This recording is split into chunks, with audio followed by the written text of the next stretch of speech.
Wrapper വേടനെതിരെ ഇതൊന്നും വേണ്ടായിരുന്നു എന്ന ഒരു ചിന്ത, ഒരു പുനർവിചിന്തനം ഇപ്പോൾ RSS BJP സംഘപരിവാർ ക്യാമ്പുകളിൽ സജീവമായി കേരളത്തിൽ. വേടനെതിരെ ഇങ്ങനെ തിരിഞ്ഞത് മണ്ടത്തരമായിപ്പോയി, ബൂമറാങ്ങായി തിരിച്ചടിച്ചു തുടങ്ങി എന്ന് സംഘപരിവാർ ക്യാമ്പുകളിൽ ചിന്ത വന്നു. അതുകൊണ്ട് വേടനെതിരെ വിഷം വമിച്ച വിഷവാക്കുകൾ ഉപയോഗിച്ച ശശികല എന്ന് പറയുന്ന ടീച്ചർ എന്നാണല്ലോ അവരെ അറിയപ്പെടുന്നത്, അവർക്ക് നിർദ്ദേശം കൊടുത്തു കഴിഞ്ഞു സംഘപരിവാർ കേന്ദ്രത്തിൽ നിന്ന്, മേലാൽ വേടനെതിരെ ഒന്നും സംസാരിക്കാൻ നിൽക്കണ്ട, അത് പണി കിട്ടി. വേടന് അനുകൂലമായിട്ട് നമ്മുടെ BJP, നമ്മുടെ സംഘപരിവാരത്തിൽ നിന്ന് തന്നെ പല ചെറുപ്പക്കാരും വേടന്റെ ആരാധകരാണ്. അതുകൊണ്ട് വേടനെ വെറുപ്പിക്കാൻ നിൽക്കണ്ട, ശശികല ഇനി ഒന്നും മിണ്ടണ്ട എന്ന് നിർദ്ദേശം കൊടുത്തു കഴിഞ്ഞു. ഇനി അവർ മിണ്ടൂല എന്ന് നമ്മൾ പ്രതീക്ഷിക്കാം. പിന്നെ വേറൊരു മാന്യ മഹിളാരത്നം, പാലക്കാട് നഗരസഭയിലെ BJP ഭരിക്കുന്ന പാലക്കാട് നഗരസഭയിലെ കൗൺസിലർ മിനി കൃഷ്ണകുമാർ NIAക്ക് പരാതി കൊടുത്തു വേടനെതിരെ. പ്രധാനമന്ത്രിയെ അധിക്ഷേപിച്ചുകൊണ്ട് വേടൻ പാടി എന്ന് പറഞ്ഞിട്ട് അവിടെയും പണി കിട്ടി. മിനി കൃഷ്ണകുമാറിനും BJP നേതൃത്വം നിർദ്ദേശം കൊടുത്തു, മേലാൽ വേടനെതിരെ ഒന്നും പറയാൻ നിൽക്കണ്ട, ഇത് തിരിച്ചടിയാവും. വേടനെ അനുകൂലിക്കുന്നവർ നമ്മുടെ ഗ്രൂപ്പിലും ഒത്തിരി ചെറുപ്പക്കാർ കുട്ടികളൊക്കെ ഉണ്ട്, അതുകൊണ്ട് വേണ്ട, തിരിച്ചടിയാവും. ഇനി മിണ്ടരുത്, കമാന്നൊരക്ഷരം മം മിണ്ടാതിരുന്നോണമെന്ന് മിനി കൃഷ്ണകുമാറിനും BJP നേതൃത്വം നിർദ്ദേശം കൊടുത്തു കഴിഞ്ഞു. അപ്പൊ ഇനി വേടനെതിരെ സംഘപരിവാർ ആക്രമണം ഇനി കുറയാനാണ് സാധ്യത. നമുക്ക് കാത്തിരുന്ന് കാണാം എന്നാണ് ഇനി സംഘപരിവാർ ചെയ്യാൻ പോകുന്നത്, BJP RSS മറ്റ് ഹിന്ദു ഐക്യവേദിയൊക്കെ. ഇതിലെ ഏറ്റവും വലിയ തമാശ സോഷ്യൽ മീഡിയയിലെ ചില ട്രോളുകൾ.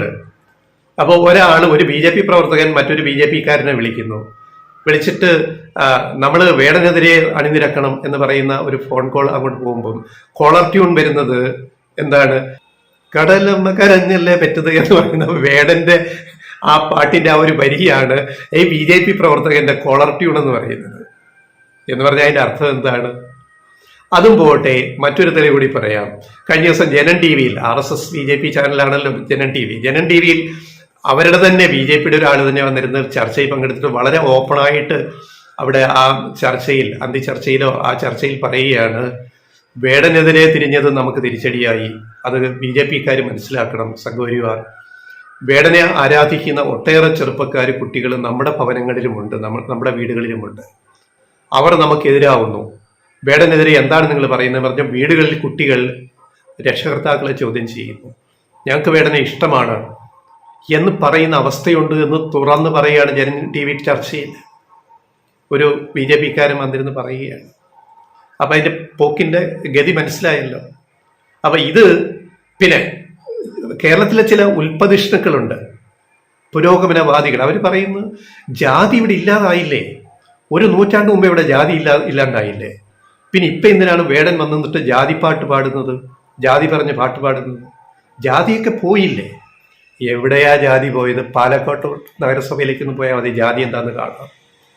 കഴിഞ്ഞ ദിവസം ഈ മിനി കൃഷ്ണകുമാർ കൂടി അവിടുത്തെ കൗൺസിലറായിട്ട് BJP ഭരിക്കുന്ന പാലക്കാട് നഗരസഭ എടുത്ത തീരുമാനപ്രകാരം കഴിഞ്ഞ അടുത്ത സമയത്ത് NSS കരയോഗത്തിന് പാലക്കാട് നഗരസഭയുടെ പൊതുശ്മശാനം, സർക്കാരിന്റെ ഭൂമി, അതിൽ നിന്ന് 20 സെന്റ് പതിച്ചു നൽകി NSSന് നായർ ശ്മശാനം ഉണ്ടാക്കാൻ വേണ്ടി. അവിടെ അവരെ അളന്ന് തിരിച്ച് അവരെ കല്ല് വിട്ട് അവിടെ മതിലും കെട്ടി. അപ്പോഴാണ് ഈ വാർത്ത പുറത്തു വരുന്നത്. അപ്പൊ ഇവിടെ ജാതിയില്ലേ? അപ്പൊ എന്ത് ചെയ്തു? SNDP, അവിടുത്തെ SNDP നഗരസഭ അപേക്ഷ കൊടുത്തു, ഞങ്ങൾക്ക് 20 സെന്റ് വേണം ഞങ്ങളുടെ SNDP ശ്മശാനത്തിന്. അതിന് പിന്നാലെ വിശ്വകർമ്മ സഭ അടുത്ത അപേക്ഷ കൊടുത്തു, ഞങ്ങൾക്കും വേണം 20 സെന്റ് ഞങ്ങളുടെ ശ്മശാനത്തിന്, പൊതു സ്ഥലമല്ലേ, NSSന് കൊടുത്തല്ലോ, SNDP അപേക്ഷ കൊടുത്ത് ഞങ്ങൾക്കും വേണം. പിന്നാലെ ചില ദളിത് സമുദായ സംഘടനകൾ അപേക്ഷ കൊടുത്തിട്ടുണ്ട്, ഞങ്ങൾക്കും അവിടെ ശ്മശാനത്തിൽ ഞങ്ങൾക്ക് വേർതിരിച്ച് സ്ഥലം നൽകി. BJP പുലിവാല് പിടിച്ചില്ലേ? നിങ്ങൾക്ക് എങ്ങനെ ഇവിടെ ജാതി ഇല്ല എന്ന് പറയാൻ പറ്റും? ഈ വലിയ ബുദ്ധിജീവികളുണ്ടല്ലോ ഇവിടെ, ജാതി മതവും എല്ലാം പോയി എന്ന് പറയുന്നത്, അവർക്ക് എന്ത് പറയാനുണ്ട് ഇക്കാര്യത്തിൽ? പാലക്കാട് നഗരസഭ കാട്ടിക്കുട്ടി ഈ പറയുന്ന ഒരു തീരുമാനത്തിൽ BJP ഭരിക്കുന്ന നഗരസഭ, അവിടെ UDF LDF അല്ല ഭരിക്കുന്നത്, കേരളത്തിൽ BJP ഭരിക്കുന്ന ഏക നഗരസഭയാണത്.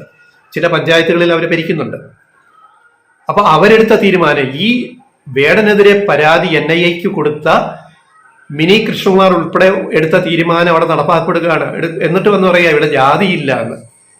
വേടൻ പാടുന്നത് കാര്യമില്ല, അപ്പൊ ജാതി ഉണ്ടല്ലോ ഇവിടെ. ജനിച്ചാൽ ജാതി, ജീവിക്കുമ്പോൾ ജാതി, മരിക്കുമ്പോഴും ജാതി. അത് മേലാള ജാതിയാവട്ടെ, കീഴാള ജാതിയാവട്ടെ, ജാതി ഇവിടെ ഒരു സത്യമായിട്ട് നിലനിൽക്കുന്നു. അതിനെതിരെ എപ്പോഴും ആരും സംസാരിക്കും. ജാതി അംഗീകരിക്കാത്തവര് ജാതി പറഞ്ഞു തന്നെ സംസാരിക്കും. അതങ്ങനെ അതിനെ ഫൈറ്റ് ചെയ്യാൻ പറ്റുള്ളൂ. അതല്ല ഇപ്പൊ പാലക്കാട് നഗരസഭയുടെ പൊതുശ്മശാനം സർക്കാർ ഭൂമി പതിച്ച് ഓരോ സമുദായ സംഘടനകൾക്ക് ജാതി സംഘടനകളല്ലേ, NSS, SNDP, വിശ്വകർമ്മ അല്ലെങ്കിൽ ദളിത് സംഘടനകൾ എല്ലാം ജാതി സംഘടനയാണ്. അപ്പൊ ജാതി ഉണ്ടല്ലോ, ജാതി ഉണ്ടെന്ന് ഒരു ഭരണകൂടം അംഗീകരിക്കുകയല്ലേ പാലക്കാട് നഗരസഭ. അംഗീകരിച്ചിട്ട് അവിടെ ഭൂമി അളന്ന് തിരിച്ചു കൊടുക്കുകയാണ്. ഇപ്പൊ ഇവിടുത്തെ കൗതുകം, ഇത് പെട്ടുപോയി അവര്. BJPയും പെട്ടു, പാലക്കാട് നഗരസഭയും പെട്ടു. NSSന് കരയോഗത്തിന് കൊടുത്ത പോലെ SNDP കൊടുത്തില്ലെങ്കിൽ അവിടെ പ്രശ്നമാവുമല്ലോ. വിശ്വകർമ്മ സഭയ്ക്ക് കൊടുത്തില്ലെങ്കിൽ മഹാസഭയ്ക്ക് കൊടുത്തില്ലെങ്കിൽ പ്രശ്നമാവുമല്ലോ. ദളിത് സമുദായ സംഘടനകൾ കൊടുത്തില്ലെങ്കിൽ പ്രശ്നമാവുമല്ലോ. പുലിവാൽ ഏറ്റുപിടിച്ചിരിക്കുക. പുലിപ്പല്ലല്ല, ഇത് പുലിവാലാണ് ഏറ്റുപിടിച്ചിരിക്കുന്നത് BJP. അപ്പൊ വേടനെ തൊട്ടത് പണിയായി, അത് മണ്ടത്തരമായി പോയി എന്ന് ഇപ്പൊ BJP, RSS, സംഘപരിവാർ ഗ്രൂപ്പുകൾ മനസ്സിലാക്കി കഴിഞ്ഞു. അപ്പൊ ഇവിടെ ജാതി ഉണ്ടല്ലോ, ജാതി ഉണ്ടെന്ന് ആദ്യം അംഗീകരിക്കുക. ഒരു ഭരണകൂടം തന്നെ, ഒരു ഭരണ സ്ഥാപനം തന്നെ, പാലക്കാട് നഗരസഭ തന്നെ ജാതി ഉണ്ടെന്ന് അംഗീകരിച്ചിട്ട് പൊതുശ്മശാനത്തിലെ സ്ഥലം ജാതി സംഘടനകൾക്ക് വീതിച്ചു കൊടുത്താൽ ഇവിടെ ജാതി ഇല്ല എന്ന് അർത്ഥമാക്കുന്നുണ്ടോ? ഒരു കാര്യം പറഞ്ഞ് വീഡിയോ അവസാനിപ്പിക്കുക. മരിച്ചാൽ ഏത് ജാതിയിൽ, ഈ പറയുന്ന ജാതിയിൽപ്പെട്ടവന്റെ ശരീരം 3-ാം ദിവസം അളിയും. അത് ബ്രാഹ്മണന്റെ 7 ദിവസം കഴിഞ്ഞല്ലല്ലോ അളിയുന്നത്. ഈ താഴ്ന്ന ജാതിക്കാരുടെ, ദലിതർ എന്ന് പറയുന്ന വിഭാഗത്തിൽ അവരുടെ, അല്ലെ ഈഴവരുടെ അല്ലെങ്കിൽ വിശ്വകർമ്മരുടെ ശരീരം 1-2 ദിവസം അളിയുമോ? മറ്റേ ബ്രാഹ്മണന്റെ 7-ാം ദിവസം അളിയുള്ളൂ. എല്ലാം ശവശരീരങ്ങളാണ്. ജീവൻ പോയാൽ ജഡം ഏത് ജഡവും, കറുത്തതായാലും വെളുത്തതായാലും ഏത് ജഡമായാലും 3-ാം ദിവസം അളിഞ്ഞ് പുഴു അതിനകത്തുനിന്ന് പുറത്തു വരും. പിന്നെ എന്ത് ജാതി, എന്ത് മതം, എന്തിന് മതിൽ കെട്ടി തിരിച്ചിട്ട് അടക്കാൻ പോകുന്നു?